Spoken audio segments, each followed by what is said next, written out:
Hi, this is Turner Simpson subbing in for Monica, and welcome to the third episode of the Special Pathways series. Today I'm here to give you some tips on researching and applying for universities and colleges. eInfo or electronicinfo.ca is your best friend when it comes to researching for university programs. You can apply for universities at OUAC 101. Note that the first 3 programs you apply for are $100 in total. Every program you add from then on will be $50 each. You may only apply to 3 programs max for each university, but you may apply to as many universities as you wish. They will contact you using your registered email, so make sure that you check your email address as often as you can for any updates. OntarioColleges.ca is a website where you can do research and apply for your desired programs.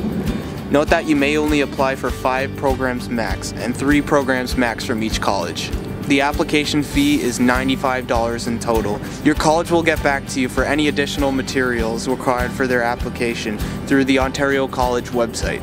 So make sure that you come back to double check for any updates. Last but not least, please remember, Abbey Park, that your full disclosure date is this Thursday, November the 26th.